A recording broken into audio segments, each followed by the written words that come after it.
गाजीपुर से Pradeep Dubey senior reporter की खास रिपोर्ट। एग्जिट पोल की खबर से भ्रम फैलाना जनता को धोखा देने जैसा गुनाह है। मीडिया की विश्वसनीयता पर लगा है धब्बा। सांसद अफजाल अंसारी।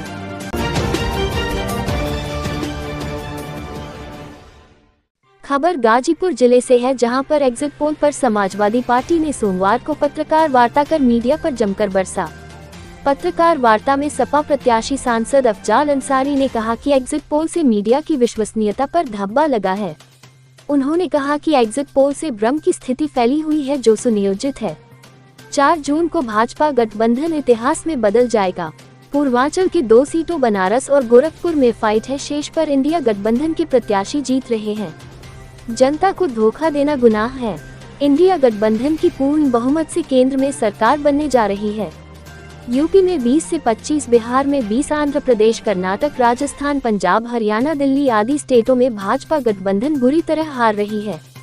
पूर्व मंत्री ओम प्रकाश सिंह ने कहा कि दुनिया का सबसे बड़ा लोकतंत्र भारत में है। सत्ता का दुरुपयोग करना लोकतंत्र के लिए अच्छी बात नहीं है। अफवाह उड़ाकर मतगणना को प्रभावित करने का प्रयास किया जा रहा है। विधायक वीरेंद्र यादव ने कहा कि मीडिया सही खबर दिखाए। गाजीपुर की सीट सपा जीत रही है। जिलाध्यक्ष गोपाल यादव ने कहा कि एग्जिट पोल से घबराने की जरूरत नहीं है। मजबूती के साथ हम लोग मतगणना कराएंगे।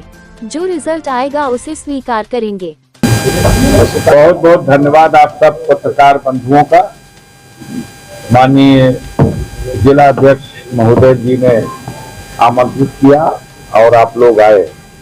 आज की प्रेस कॉन्फ्रेंस कदाचित इस विषय को लेकर के है कि जो पहले से बना बनाया हुआ इस प्रोग्राम के अनुसार कई चैनलों की ओर से सर्वे और एग्जिट पोल का अपना आंकड़ा दिखाया गया है।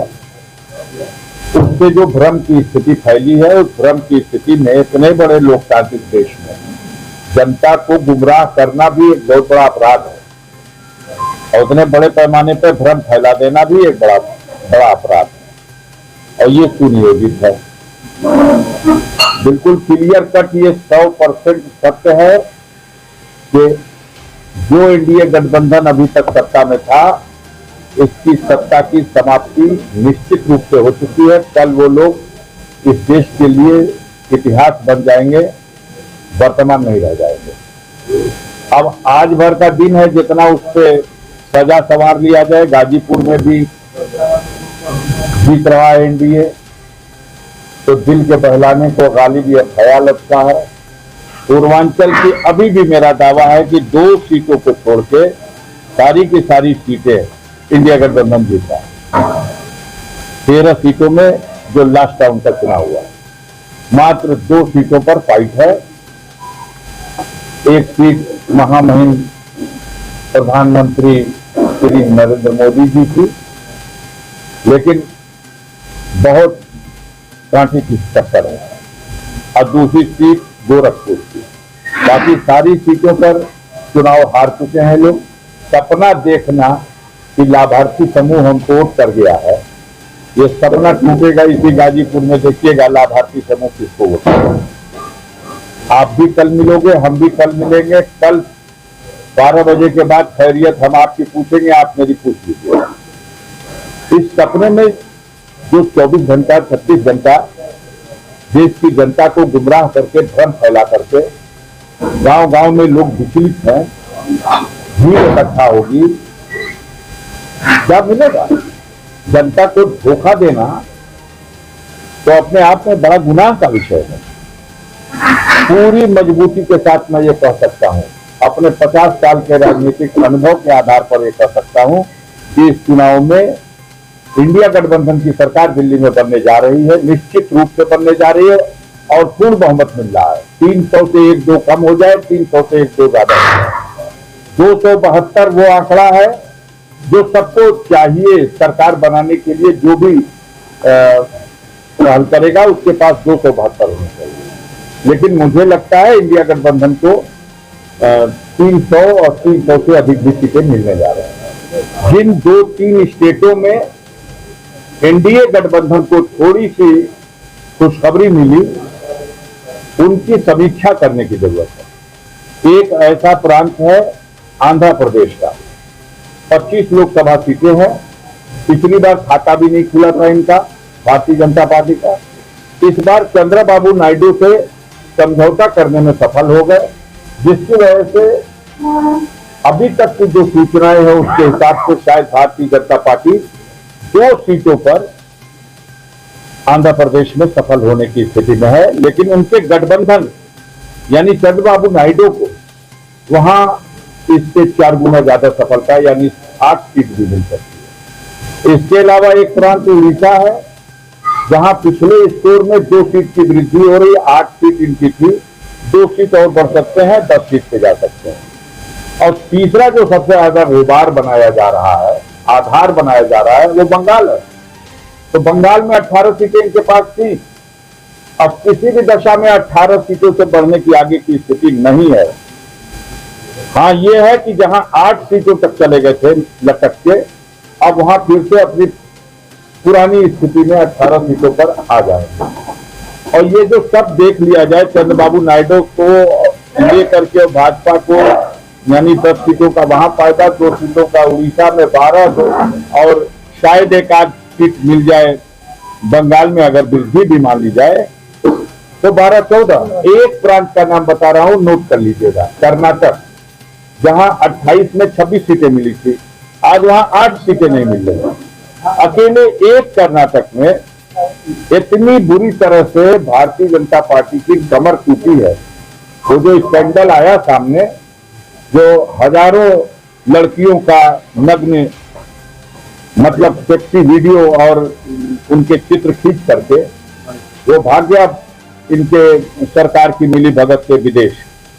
आज बहुत आक्रोश है और उसका नतीजा यह है कि कर्नाटक में जहां 28 में 26 थे, वहां 28 में और उनकी संख्या आज 8 भी नहीं रह जाएगी। आपको जुड़ा देना चाहता हूं, देश की मीडिया आपके माध्यम से कहां है खड़े, किस प्रांत में इसके अलावा 1 सीट बढ़ने की, घटने वाली सीटें कहिए गिना दो।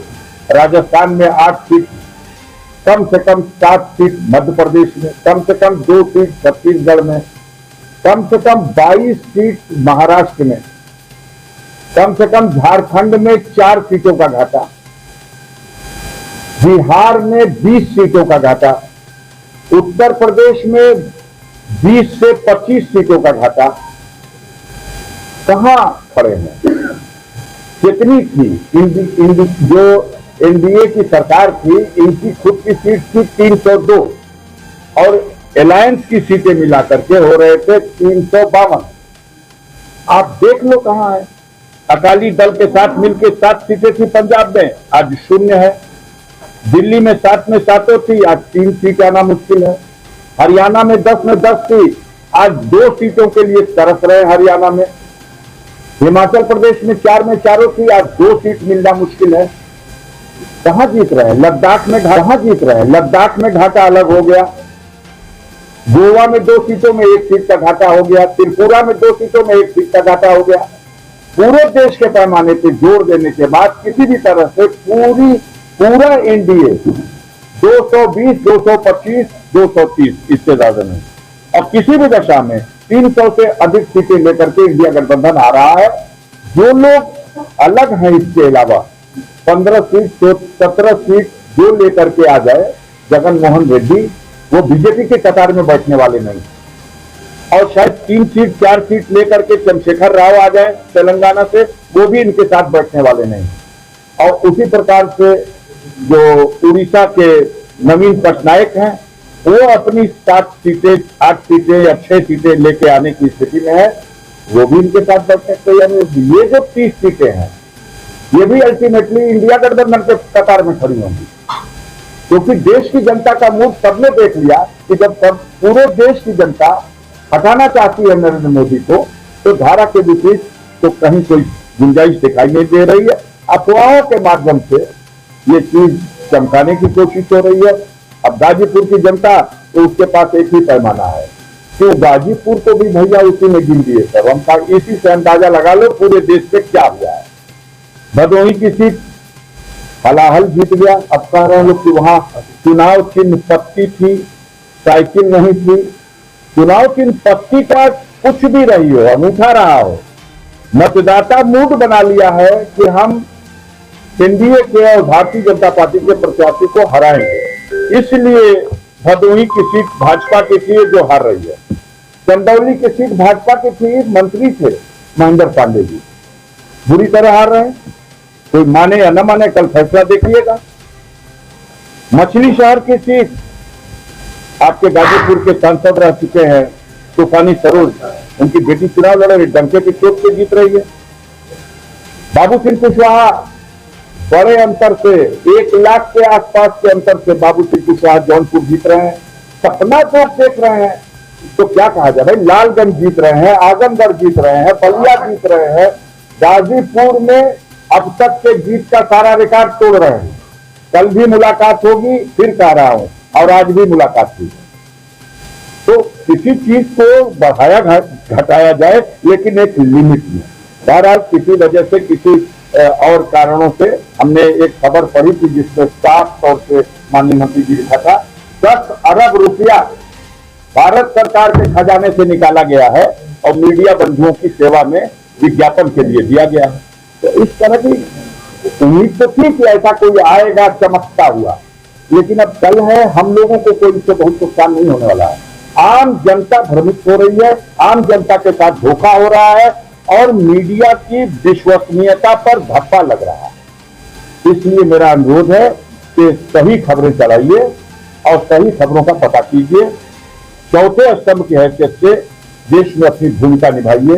देश संकट की स्थिति में है, इसको और संकट में न डालिए। बहुत बहुत धन्यवाद। 1 मिनट। पूर्व मंत्री जी, विधायक और हमारे बीच में अभी गाजीपुर के सांसद, इंडिया गठबंधन समाजवादी पार्टी के प्रत्याशी माननीय अफजल अंसारी जी हमारे बीच में आ गए हैं। उनका भी मैं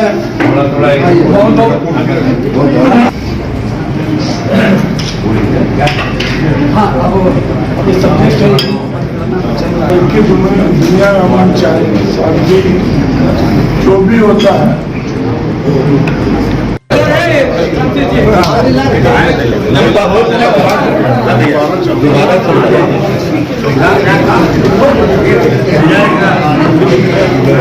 चल जाना चाहिए। तो मन की बात नहीं चलती, जनता जो चाहती है उस बात को चलाने का काम करती है। और उन्होंने अपील किया है कि आप 2 दिन के एनडीए की सरकार बनने और 300 से ऊपर का जो आंकड़ा है, इससे कहीं भ्रमित होने की जरूरत नहीं है।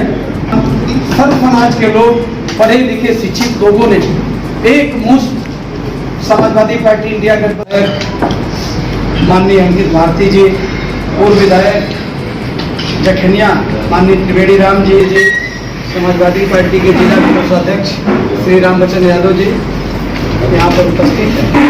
आप सबका भी 3 बजे से इस समय दिया गया था, आप सब लोग उपस्थित हो गए हैं। हमारे सम्मानित नेता साथियों, माननीय 2024 के चुनाव की मतगणना शुरू हुई, उससे पहले जो देश के अंदर एग्जिट पोल आए हैं, उससे लोगों के मन में भ्रम फैलाने का काम जो है